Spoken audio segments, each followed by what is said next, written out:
So I had Chris lead us in that song, What a Day That Will Be, because I know that's a familiar song. It's a song we sing and say, man, that's going to be awesome. We look forward to that. The problem is, we're not there yet. What do we do now? How do we deal with the world now when it's not as Jesus wants it to be and it's not as it's going to be when Jesus returns? What do we do now? Because if we're honest, we got problems. We've got sickness. We've got pain. We've got sorrow. And so we sing songs and say there'll be no more of that. And we look forward to that. But we also sing songs of how great is our God. And He is the Lion of Judah. He's coming with power. But yet we live in a world of injustice. We live in a world where evil thrives, where evil is successful, where sometimes bad things happen to good people. What do we do about it? How do we deal with that? And I think the book of Habakkuk, 3 chapters is all the book is. And this book shows us how to respond. It's a dialogue between God and Habakkuk. Most Old Testament prophecy books are just proclamations. And there may be some history embedded in there, but there's a lot of proclamation of this is what's happening. But the book of Habakkuk is a dialogue between Habakkuk and God. It's a back and forth, not as though it's a nasty debate, but it's a dialogue, a conversation between the two. But the name Habakkuk means, there's two meanings it has. It means to embrace or to wrestle with. And this book shows that Habakkuk does both. He is wrestling with the concept of evil. If we have a God that is good and a God that is all-powerful, why is evil allowed in the world? And he wrestles with that. But Habakkuk also means to embrace. And we find that he embraces God. He embraces His sovereign. He embraces the Almighty. He embraces Him, recognizing that God is in control.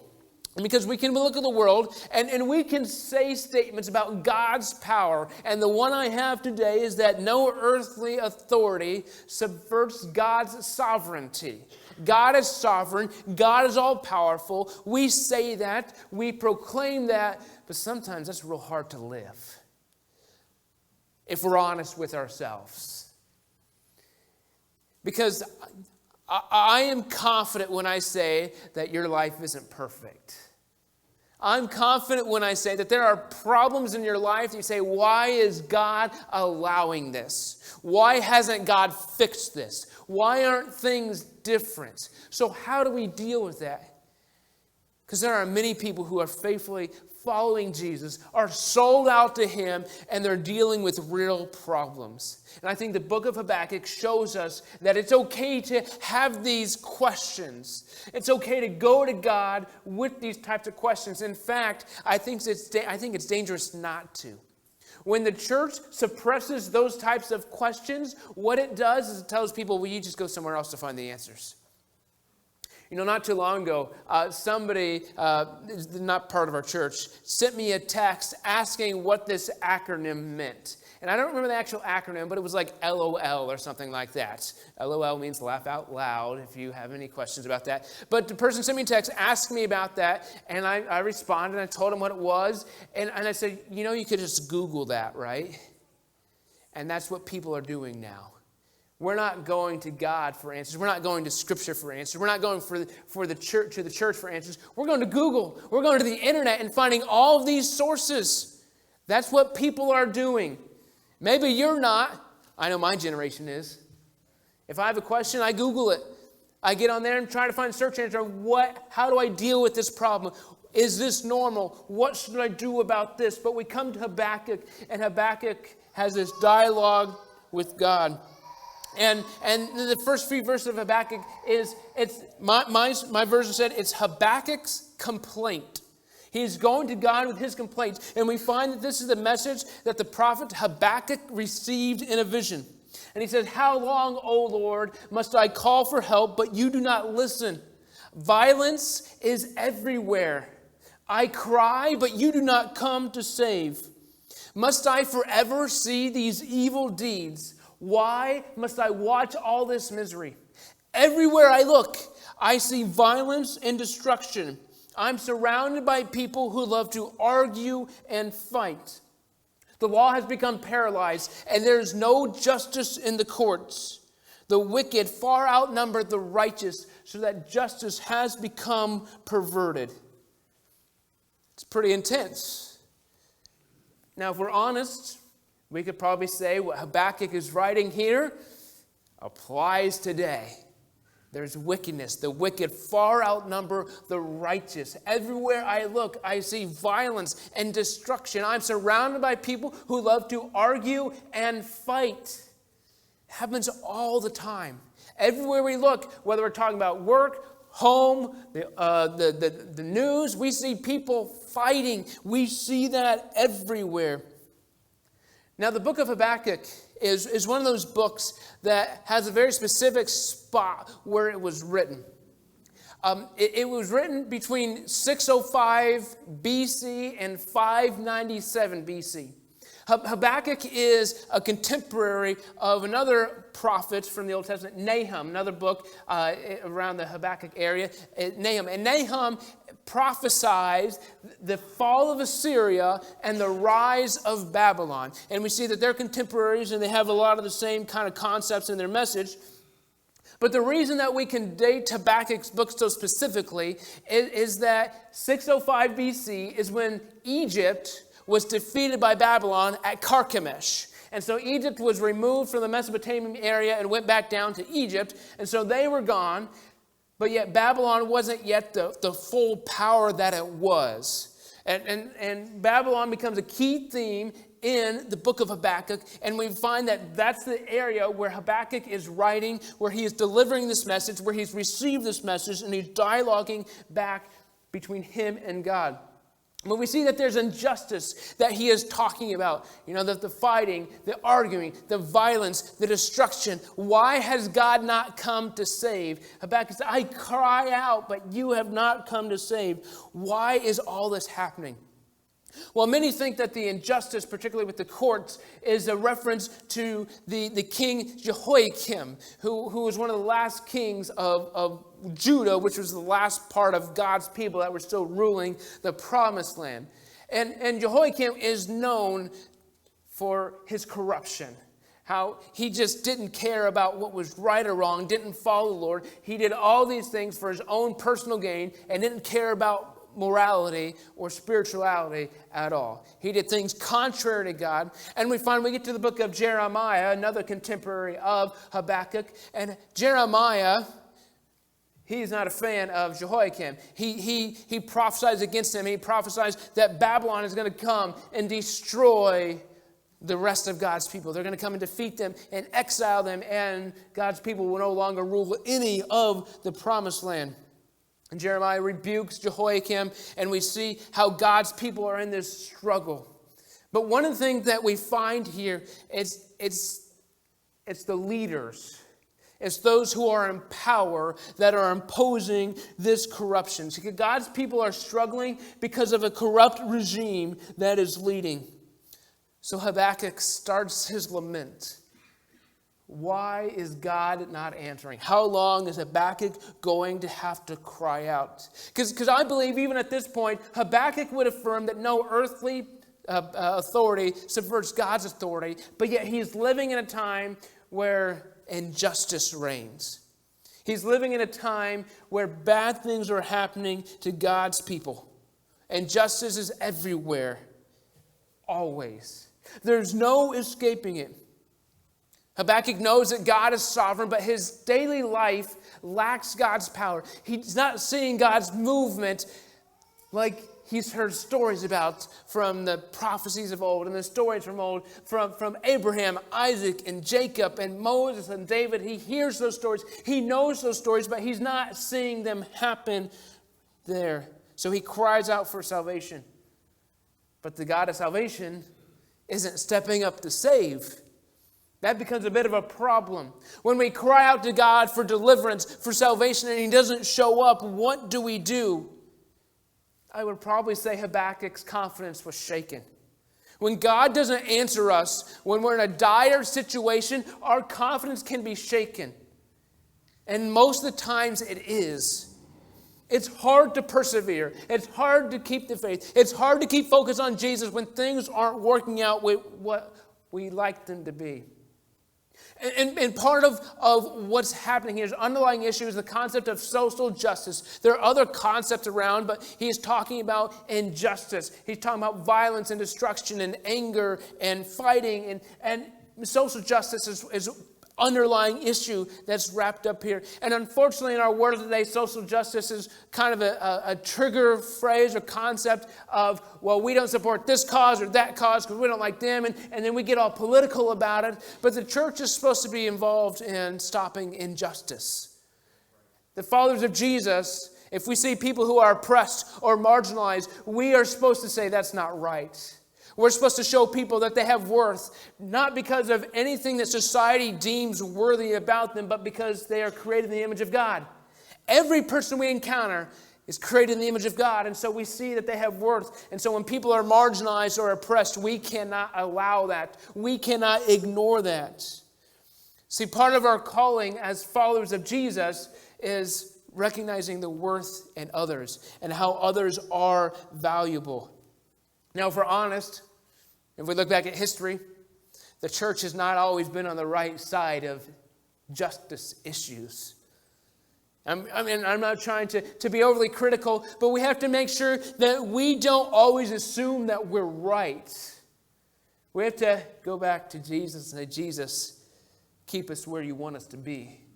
Jesus, don't let us be influenced by the arguments of the world. Help us to make sure that we stay flexible and open and malleable to the movement of your Spirit.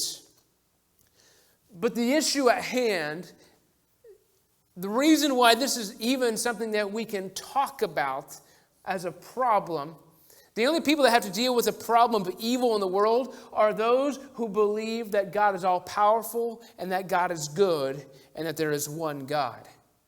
If God's not all-powerful, we say, well, he just couldn't deal with this situation. If God's not good, well, he can do whatever he wants, so we don't have to worry about, we can't say why bad things happen. Well, God didn't care.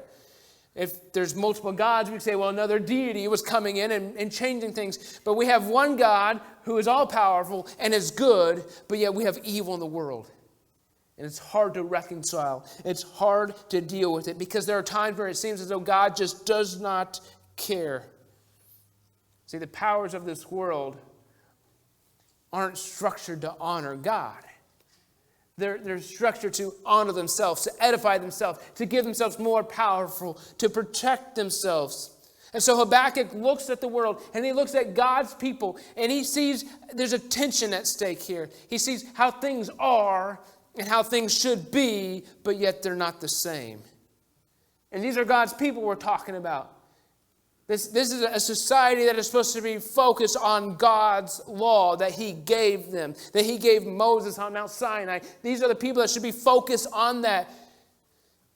But yet, what is and what should be don't necessarily line up because people become numb to the conviction that God brings. They no longer feel guilty. They are doing their own thing, and evil is free to thrive.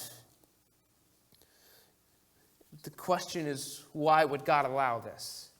Why isn't God answering? Why isn't God doing something? Because the miseries kept piling up. They kept compounding and becoming more and more difficult. And we look at our world today, and we see that the destruction and violence in our world has not diminished. It has not gone down. We live in a world that is destructive, a world that is violent, a world that is hateful, a world that is angry. We see that everywhere. A quick search on the internet, and I found that currently right now, there are 37 different wars happening in our world. 37. Now, some of those are very small, but it's still, maybe it's classified as a conflict, or I don't know what they necessarily classify it as, but there's 37.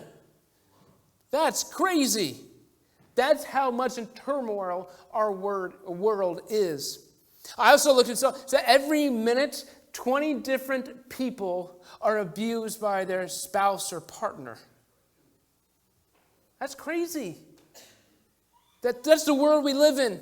Now, I could come up with all other sorts of stats and everything, but I didn't want to inundate us today with that. But I recognize that our world is evil. Our world has evil in it. Bad things are happening, even to those who are trying to be good, even to those who are trying to faithfully follow Jesus. Bad things are happening. And then we have the question of things like censorship. What do we trust? How do we know that the source that we're reading or watching is actually trustworthy? And then we say, well, do we watch this news station? Do we watch that news station? And then we get right and left-wing politics debate in there. And then we get social media in there, which is its own juggernaut that has its own problems. And we have all this information that we don't necessarily know how to process.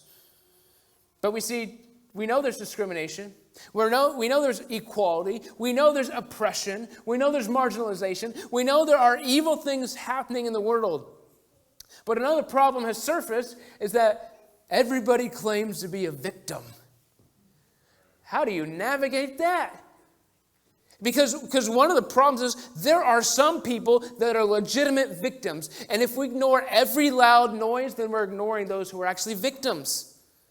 So how do we deal with this world? How do we engage in this world when we see all this evil rising?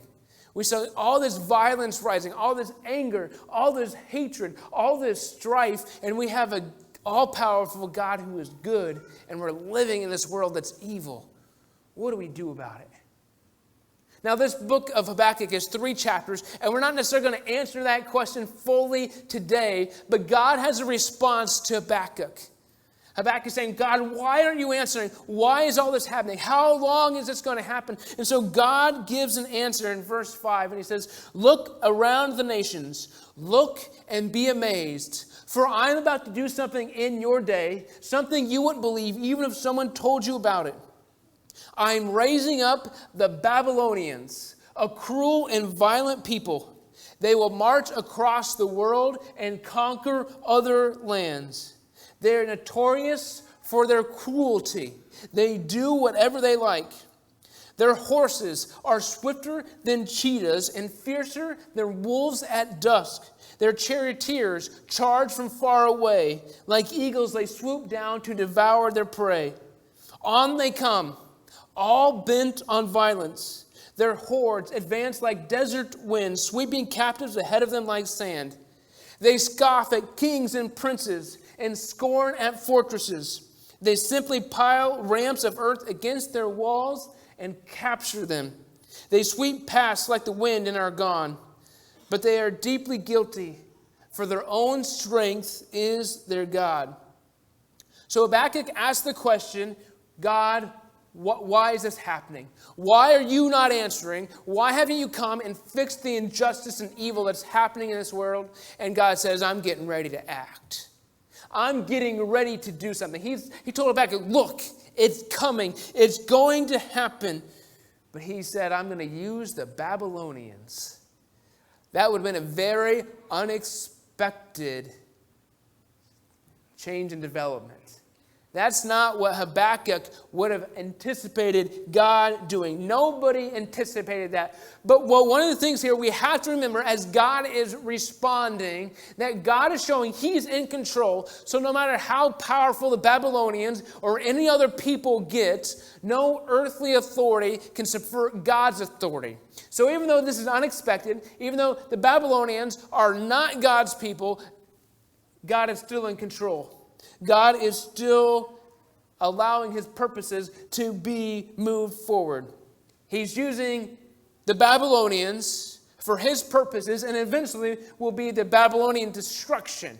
So Babylonians are going to fulfill God's purpose. They're going to be His instrument of judgment, but they're also going to destroy themselves.